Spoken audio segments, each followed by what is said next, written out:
Hello everyone, welcome to another episode of this Deep Learning with Pytorch series. So we are starting with part 4 of this Deep Learning with Pytorch series. In the past three sections, we basically covered what are the very basic building blocks of neural network. Then we also talked about how we can improve the performance of a neural network, or how we can do the faster training of a neural network using certain techniques. And in the part 3 we talked about convolutional neural network, right?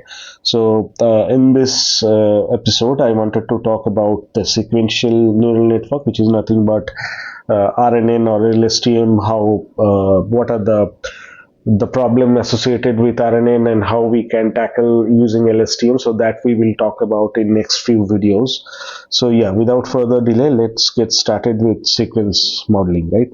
So if I take the example of sequence modeling, so some of the data which are sequential in nature is like stock price, right? So if I pick up a particular stock, then that stock's current price, which is nothing but ST, will depend on the stock price of ST minus 1 or ST minus 2 or whatever previous day's stock price, right?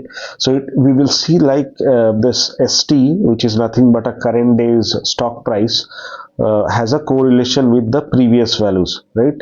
So this is where the sequential data or the sequential modeling comes into the picture, when there is a high correlation of current timestamp value with the previous timestamp values, right? So this is one of the example of sequential data. Another example is natural language text, right? So if I just write down one of the example, like Virat Kohli is a great player, right? Is a great player. Now this has a certain meaning, right? Now if I write down this sentence in a different way, like is Virat Kohli a great player, right? Is Virat Kohli a great player? Now this, if you see, the sequence of word defines the meanings, right? Previously I am saying that Virat Kohli is a great player, but I have just changed the sequence of the words, like is Virat Kohli a great player, right? That is kind of a question which is coming into the second sentence, right? But if you just use any particular neural network, NLP architecture, which is like count vectorizer or TF-IDF, which just calculates the frequency of the words. So both of these two sentences will have the same frequency, right? Because the words which I have used has occurred in the same manner in both these two sentences, right?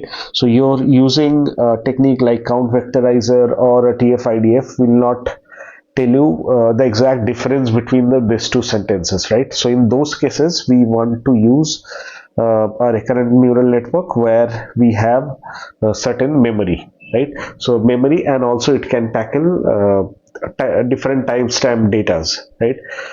So now you might have a question at this point of time, that why we should use a new kind of neural network, why we cannot use the multi-layer perceptron which we have already introduced in this course, right? So few of the issues which are present with multi-layer perceptron is like it is not suitable for sequence data, which is the sequence data is nothing but like t, it has data like t plus 1 or t minus 1, so it is not suitable for that, right? And it's also not suitable for variable length input, right? So here if we try to visualize the normal neural network using this, like where we have first layer, which is like nothing but the features we are passing through the network, like f1, f2, f3 and f4, and then we have a hidden layer where we have stacked multiple nodes on top of each other. We have two hidden layers, one is this, another is this, then we have the output layer, right? So we are kind of if we are thinking that this is a binary classification, so we have only one node, right? But it might happen, the example which I was taking, right, the sentence can have variable length, right? But this is kind of a fixed length input we can only give to a multi-layer perceptron. That's why the multi-layer perceptron will not work in case of sequential data. And also here this output, if I denote this as output, will only depend on the current input values, right, which are nothing but F1, F2, F3 and F4, right.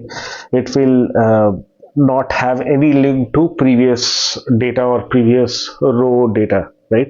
So but if we design the network in such a way that it has a memory and it also has your current output has a function of previous timestamp values, then it will be able to capture these nuances which we are talking about, right. So your multi-layer perceptron will not work because of this reason, which is like it is not suitable for sequential data, it is also not suitable for variable length input, and also it does not have any memory, right.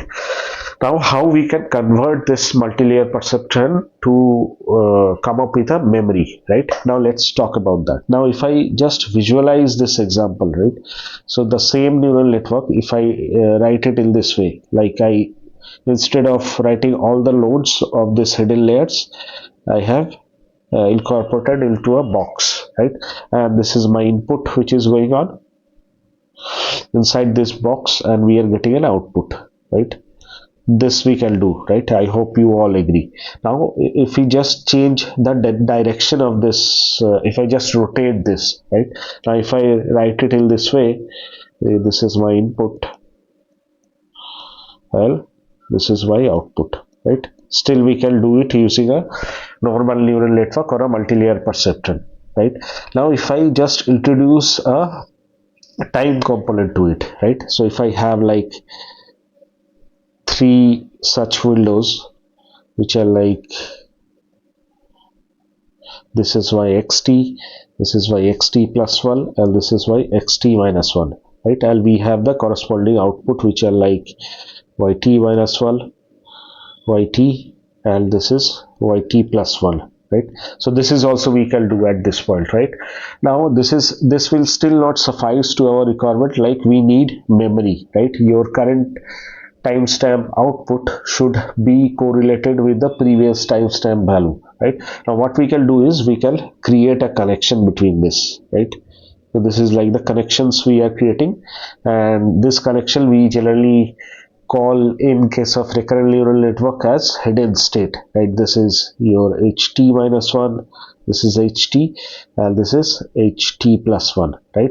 So if I just look this closely, so my yt, which is this timestamp value, will have which is nothing but a function of xt, which is obvious, but it also taking an input of ht minus 1, right.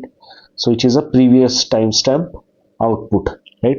So now we kind of introduced a memory to the network, and it can take it can have a correlation or a function of the previous timestamp values also, because ht is nothing but also is a function of xt minus 1, right. So in that way we can convert a multi-layer perceptron to a recurrent neural network just by stacking the nodes on top of each other, then rotating. So this is where I have stacked multiple nodes, and this is where I have done the rotating, and after that I have introduced a collections between each of the steps to bring a memory component to this multi-layer perceptron, right. So I hope you are getting this concept, like how we can convert a multi-layer perceptron to a RNN, and we can introduce the concept of timestamp along with memory, right. Now this can have multiple timestamps also, right. This is like we can have several other timestamps, and this will not be limited to the fixed length input, right. It can have a variable length input also, right. So this is the concept of RNN. So here we are kind of just drawing the same architecture which I have already explained to you. We have our input, which is nothing but xt, we are getting output of yt, and ht is the hidden state we are also getting, and that we are kind of using as a input for the next timestamp, right. Now we can unfold this and we can write it in this way. So we have the same network going on for each timestamp, right. So this is like for each of the timestamp we have kind of unfolded it or unrolled it, and we are getting a output for each of the timestamp. So it's the same network. This is the same network which we are using, and we are kind of unrolling it for the time periods, right? It's not that we are creating a new network every time a new input comes, right? So we are using the same architecture, and we are kind of passing the data sequentially to this same network, through this same network, right? Now what we can also do is we can also stack multiple RNN layers on top of each other. So if you see, my xt is the input, then we have layer 1 where we are getting an output of ht1, and then we have also another RNN layer which is ht2, and we are finally getting the output which is yt, right? Now if we just unfold this is how it will look like, right? So this is where we can stack multiple RNN on top of each other and do complex operations to maybe getting a better result using this architecture, right? So if I just look into the mathematics of each of these operations, right? So we have our xt, which is nothing but the input.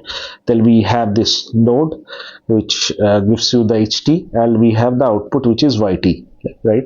Now if I introduce weights in each of this path, right, from my input to hidden layer, if I name it as whx, which is nothing but the weight which is collecting the hidden layer to the input, right? And then we also have whh, right? So hh is nothing but hidden to hidden, right? So that we also have a corresponding weight to that, and finally we have a weight associated with the output, which is nothing but wyh, which is collecting the hidden state to the output layer, right? Now we can write down my ht in this way. So this is activation function. Then we have my xt, which is multiplied by whx. Then my hidden state is multiplied by whh, and we are also adding a bias, right? Now my ht with this function, with this way of writing, is now a function of current timestamp input and also the previous hidden state, right? And once we have the ht, then we will again use activation function, and we will pass we will multiply the ht with the wyh, and we will add a bias to get the final output, which is nothing but yt, right? So I hope you are getting an understanding of the mathematics that is going on. So we started with the input, then we kind of multiply that input to a certain weight, and the previous timestamp hidden state we also multiplied with whh, and then we kind of added a bias, and we are getting ht, and using that ht we will also get the yt, right? Now there can be different types of RNN network or different types of RNN architecture. One can be a simple one-to-one, which is this. Then we can have a one-to-many architecture. Like if I just take an example like image captioning, right? So we are passing an image as an input, which is nothing but X, and it's kind of generating a caption for that image, right? So if I just passing an image of Virat Kohli playing cricket, so it will generate a caption of like Virat Kohli is playing cricket, right? So it's kind of a one-to-many architecture. Then we have many-to-one, right? So many-to-one is like we are passing a sentence. So this is my sentence which we are passing, and finally at the last timestamp we are getting a sentiment, right? So this is another type of RNN architecture where we kind of doing a many-to-one, using a many-to-one architecture, and we are doing a sentiment classification, right? Then we have different tasks like machine translation. There we generally use many-to-many architecture. So this is like a simple many-to-many architecture, and then we can also have a many-to-many architecture where we have a encoder decoder architecture, right? So this part of the network is what we call as encoder, this part of the network what we call as decoder, right? So in the encoder side we pass a sentence, say like in English, and it can convert to a sentence which is like Hindi, right? So decoder will kind of decode that English sentence to a new language, which is Hindi, right? So this is the different types of RNN which you also can visualize and which you can think of. I just wanted to take you through, like one to many, one to many to one, then many to many. All these are like different types of RNN architecture. Right. So then there is another type of RNN architecture, what we call as bidirectional RNN. Right. So far we are seeing that your current timestamp output, which is nothing but YT, is a function of current input, which is XT, and the previous timestamp hidden state, right? But we can also incorporate the context from the backward direction also, right? Okay, so in case of bidirectional RNN, where we have like the forward and backward context, now your YT will be a function of your xt, and also it has the context from forward and also from the backward direction, right? So with that it has certain it has certain benefits, like it can use the context from the past context and also the future context, so it will kind of give you better results when we are generally working with like text which has context coming from previous words and also from the future words, right? So your while making any prediction, it has two distinct states which are like HT forward and HT backward, right? Now the advantages of using bidirectional RNN is like it will increase the accuracy of your model, and then also it will have the context from past and future, right? So your prediction will get more context to give better results, right? But it also comes with certain disadvantages, which are like as we are kind of calculating the context from backward and forward direction, and it will have the additional computational complexity, right? And it will also take longer training time, because it leads to calculate the hidden states from the backward and forward directions, right? So these are the things which I wanted to let you know, like using bidirectional RNN, you can give forward and backward context to the model, which can generate better outputs, right? Now let's talk about the backpropagation through time, which is very specific concept to RNN, and also the vanishing gradient problem, which are related to RNN, right? So if I have this different timestamps, right, starting from x1 to xk, and we kind of unrolled our RNN, and where each of the timestamps we are generating like y1, y2, and also the corresponding hidden states like h1, h2 till yk, and that is the last timestamp output, right? And we have the corresponding weights associated like WXH and WHH, right? And we are kind of incorporating both those weights, and we are calling the final weight as W, right? Now, given the input sequence, right? So my input sequence is nothing but x1 till xk.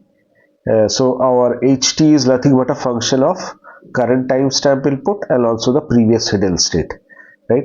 So with that, what we will do is at first we will calculate the loss or the error at each timestamps, right? So here we will have for this timestamp, which is the timestamp 1, we will have a error which is E1, then we will have error 2, error 3, till at the last timestamp we will have the error associated with EK, right? Okay, now the backpropagation through time, right? What we generally do in case of backpropagation through time is, once we get the prediction vector, which is nothing but yk, we calculate the error, the ek. Now ek, now to optimize the weights, which are nothing but w is again a composition of whh and wxh.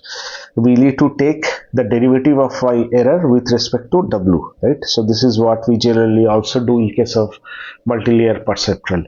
But the catch here is we are kind of need to take this in derivative with respect to time, right? We are kind of passing each timestamp and then calculating the error. So we need to accumulate those error and then calculate the derivative. So your del E by del W will be a function of summation of t equals to 1 to t, and it will be a derivative of del Et by del W.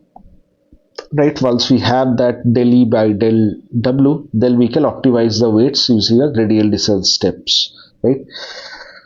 Step, it will be a function of like this: del ek by dw will be calculated in this way, right? So where we start using the chain rule, we will start with del ek by del yk, which is nothing but the output at k timestamp. Then we will go back in the time and we will start with del yk, and we will access the hidden state along for that particular output, and using the hidden state we will roll through the time, and we can like write down the other timestamps, and finally we will get this del h2 by del h1, and then using the del h1 we can like write it del h1 by del w, right? So this is kind of, we are going back through the time to access each of the timestamps error, then we are calculating the derivatives, right? So this we can write it in this way, where we kind of the time associated things we can write as a product, which will start from t equals to 2 to k, and we can write del ht by del ht minus 1, right? This t will run from 2 to k. So this we can write it in a more compact way. Now if I just write my ht, so this we are already aware that ht is nothing but activation function, then multiplied by whh multiplied by ht minus 1, then wxh multiplied by xt, right? Now if I take the derivative of this, right, so by taking the derivative of this, we will get the output as this, like, which is the derivative of the activation function, del whh multiplied by ht minus 1 plus wxh multiplied by xt, right? And we will multiply this with whh, right? So whh is coming from this partial derivative, right? Okay, so once we have this, we can plug this equation 2 into the equation 1, right?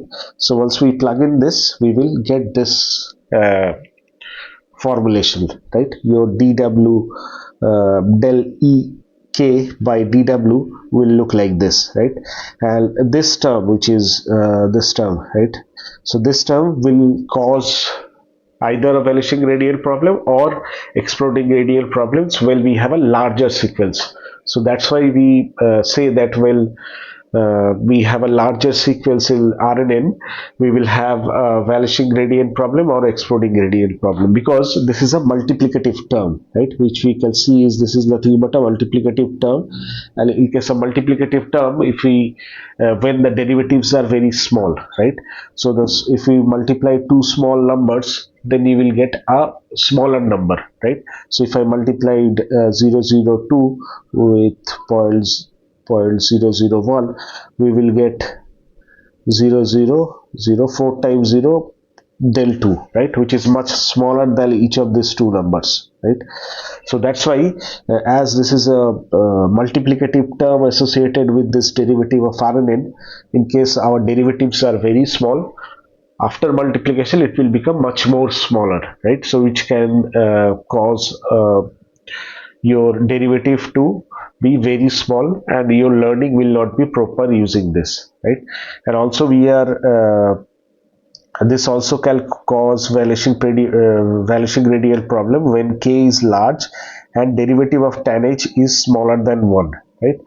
So that will, once we take the derivative of activation function, which is nothing but tan h, so your tan h derivative will be also smaller than 1. Now if I multiply again the smaller derivatives with a value which is lesser than 1, it will also reduce that value, right? So which will cause the problem of vanishing gradient, right? So it can also have the problem of exploding gradient when your WHH are large enough to overpower the smaller tan H derivative, right? So in both the cases, we can have either vanishing gradient problem or your exploding gradient problem. So in case of vanishing gradient problem, your del Ek by del W will become very close to zero, right? So this is the thing which will become very close to zero. And if I plug this value, which is very close to zero, then your W will be, after the updation of gradient descent, your W will be not be changing very much, and it will remain stagnant, right? So your learning will not be proper, and your uh, gradients will not help in optimizing the weights associated to this network, right? So I hope with this understanding that your derivative formulation, if I just do the math and calculate the derivative of del Ek by del W, we can see that they're associated multiplicative term, which can cause the vanishing gradient problem.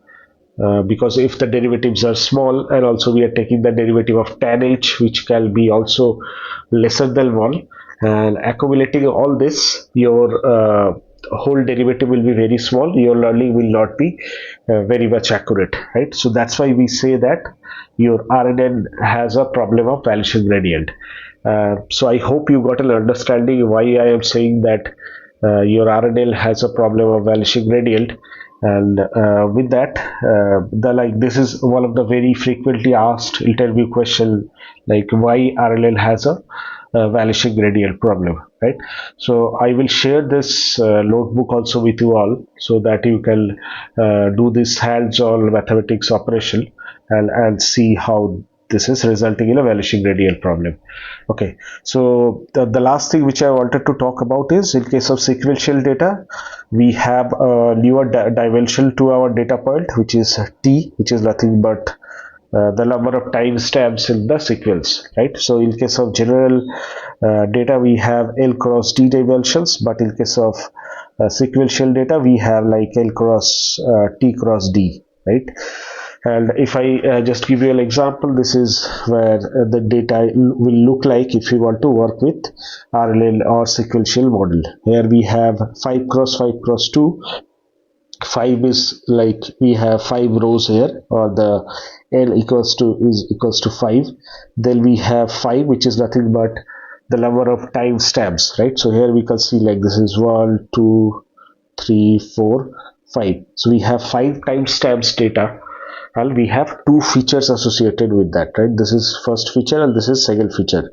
So your T equals to 5 and your D equals to 2, right?